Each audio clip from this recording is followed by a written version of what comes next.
I was with my girlfriend, Rini. What she didn't know was that I had a wedding ring in my pocket. It was her birthday, and she liked stuff to sees into the future, tea leaves and meditative stuff and all these things that I didn't believe in. But she said, "What did you get me? What'd you get me? What'd you get me? What'd you get me?" Hold on.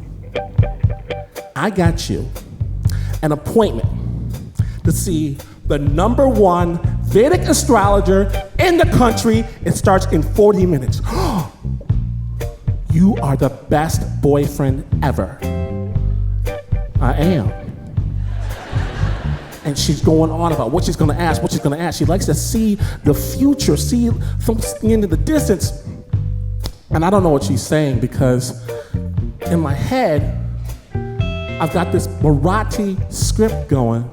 I'm trying to memorize to ask her parents for her hand in marriage. Mia, Adarpanana, Yanana, Mia, Adarpanana, Yanana, and I'm trying to do this thing. See, Marathi is a language from Western India. And it turns out that there's lots of Marathis. And I was studying the wrong one for 3 weeks. But I finally got it right. There's a book in the back of the University of Michigan grad library, and I translated everything out, was going over it.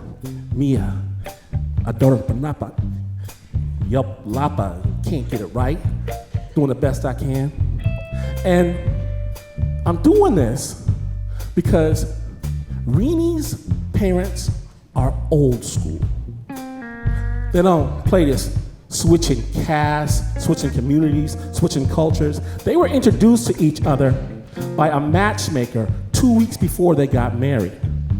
They consulted the stars, they consulted the elders, they consulted the charts, and decided they would get married at 3:30 in the morning, a.m. on a Tuesday, because that was the most auspicious date to provide for a happy community and a happy marriage. Now, they're not gonna have some random black dude come messing up with 2,000 years of culture, or as her cousin called me, that black bastard. But this is America. America, love comes first. So I take her to see the astrologer, little brown woman with a bindi on her forehead, and she's like, "Glenn, she's so pretty, you didn't tell me that. He's been calling me every day for months. Is this gonna be a couple's appointment? Y'all do your spooky fortune teller stuff by yourself. I'll be back in an hour." And I take off, and I'm getting that script in my head, Mia, Adara Panaka Yanara, Mia, Adara Panaka Yanara, and I'm thinking about the first time that we started hanging out. We were first study partners. And she said, "You know, if we're gonna kick it, you gotta learn something about my culture." I went to her spot, and there's this figurine on a table with a monkey's head. What's that? That's Hanumanji. It's a god of love and devotion. And she said it in a way that I should be paying attention, so I started paying attention. And then she went into a closet and she got out this long drum with a head on both ends, and she straddled it. And she started it with this beat, this boom, dong, dong, dong, dong. And I swear to God, it was the most erotic thing I had ever seen. Things are about to get imminent.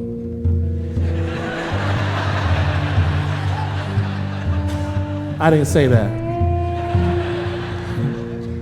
What I said was, "Hey, if we're gonna kick it, You gotta learn about my culture too, at least what's left of it.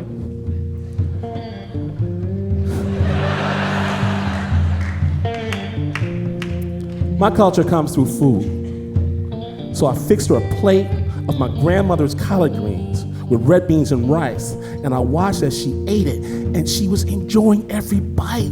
Oh my God, Glynn, this is so good. This is so good. And you made him vegetarian.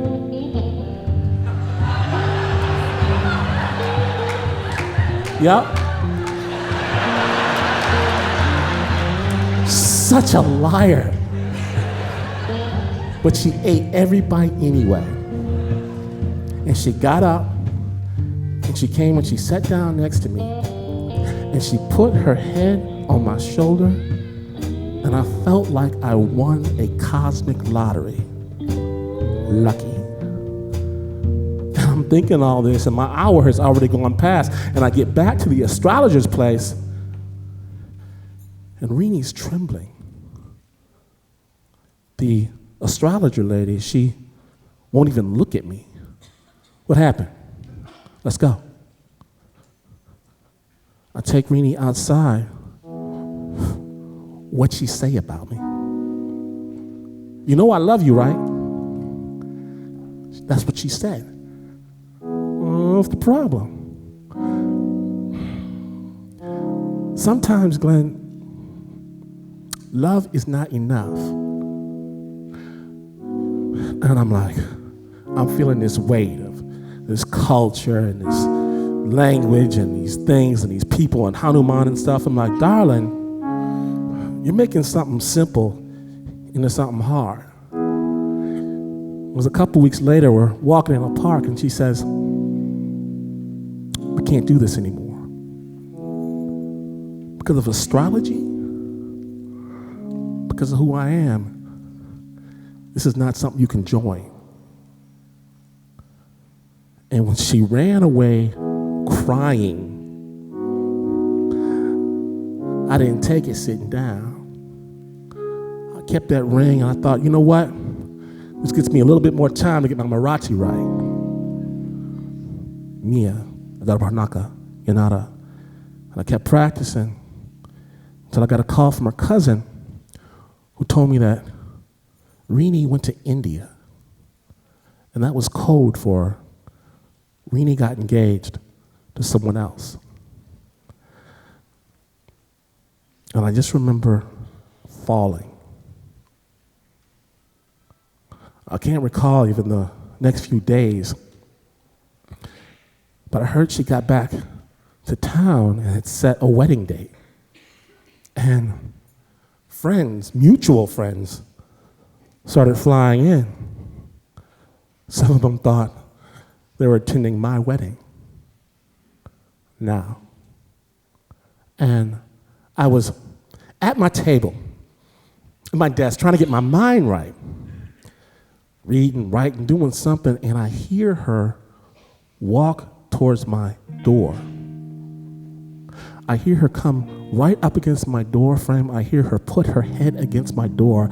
I listen as she waits, and then knocks really, really softly.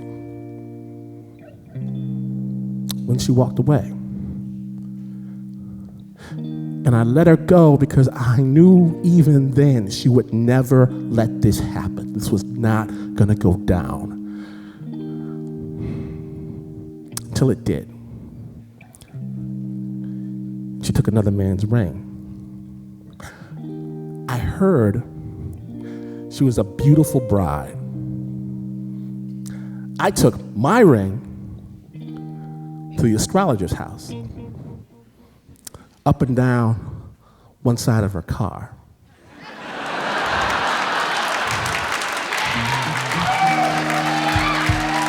Right? Wonder if she foretold that. And a long while went by, and I was exactly where I was not supposed to be, in a dive bar, when I met her. Not her. This woman who I knew I was going to marry, like I was seeing my own future. I went home and told that very thing to my roommate. I'm getting married to the woman I met today. And I did. And it's been easy like Sunday morning. 2 big head kids, love, all that stuff. And it was just last year when, in search of other people's stories, I went to India. India, flew into New Delhi. But India was cool with this crush of people, the little kids, the street food, and the music, and the dance, and I was having a fantastic time. But in the middle of New Delhi is this 6-story temple to Hanuman, which I did not want to go to. I had to go to. And I started walking through this temple, and it's beautiful. These pictures, these frescoes, these scrolls. And at one point, it's like I can see through one of the pictures. I am transfixed. I don't even know what's happening. And this temple master, he comes up to me, and he says, would you like me to explain some of these pictures that you see? I said, Ganesha, Krishna, Parvati, that's Hanuman carrying the mountain. You seem a little bitter. And so I told him the same story I'm telling you. And he listened. We sat there and he listened. And he said, Glynn,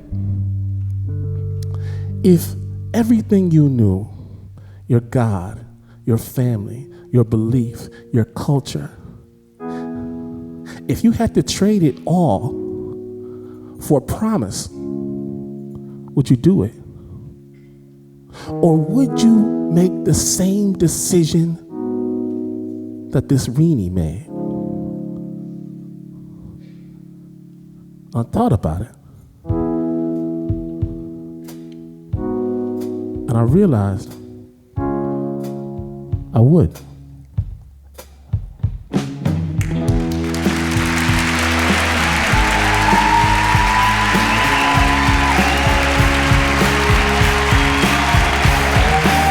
Snap judgment. New York, we are so happy to be here. Thank you for this welcome.